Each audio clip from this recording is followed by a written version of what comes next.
En un seul instant, tu pourrais perdre tout ce pourquoi tu as œuvré. Chaque invocation, chaque larme, chaque demande de pardon s'évapore devant tes yeux parce que tu n'as pas compris le secret que je vais te révéler maintenant.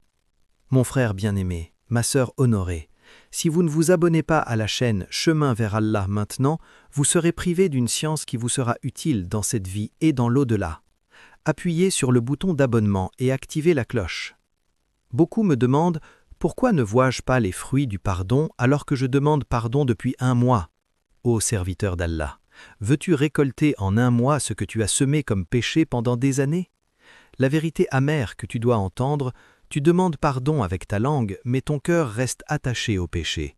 Tu dis « Je demande pardon à Allah » sans avoir abandonné ce qui provoque sa colère. Comment attends-tu la pluie alors que tu bloques les portes du ciel avec tes désobéissances? Écoute bien. Notre prophète sallallahu alayhi wa sallam a dit « Des gens viendront le jour du jugement avec des bonnes actions semblables aux montagnes, mais Allah les transformera en poussière dispersée. » Pourquoi?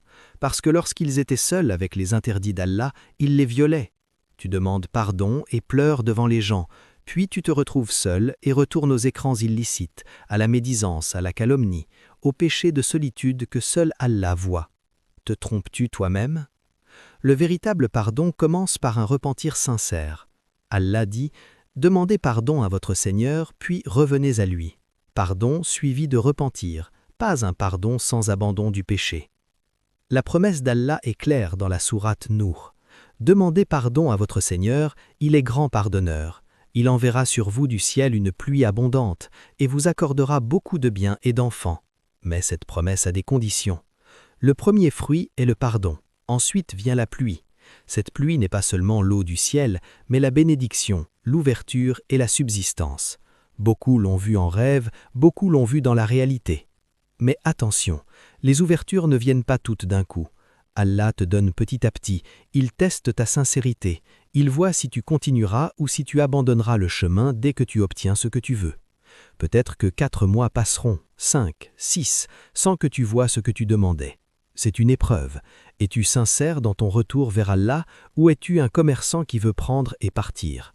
Allah veut que tu portes le souci de cette religion, que tu appelles les autres, que tu répandes le bien.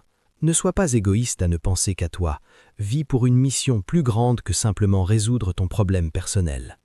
Par Allah, le pardon demande de la multiplication. Abu Huraïra, qu'Allah l'agrée, demandait pardon 12 000 fois par jour, et c'était un compagnon pur, alors que dire de nous qui sommes noyés dans les péchés? Ne te fixe pas un petit nombre et ne t'arrête pas là. Demande pardon autant que tu le peux. Élargis ta poitrine et ton cœur. Tu as détruit ta vie avec les désobéissances, comment veux-tu la réparer avec peu de demandes de pardon? Ramadan arrive, une occasion en or. Commence dès maintenant. Écris le verset devant toi et lis-le chaque jour. C'est la promesse d'Allah.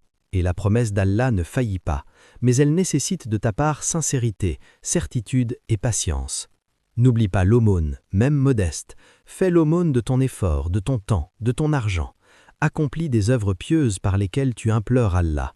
Dis « Ô Allah, si tu sais que cette œuvre est sincère pour ton noble visage, exauce ma demande. » Enfin, abandonne tous les péchés, tous, sans exception. Les péchés de solitude, la médisance, la calomnie, l'usure, tout ce qui provoque la colère d'Allah. Sans cela, tu ne verras aucun fruit réel du pardon. La promesse d'Allah arrive, mais quand? Quand tu seras prêt, quand tu seras sincère avec Allah, quand tu persévéreras dans le repentir. Chacun a son moment, mais la porte est ouverte à tous.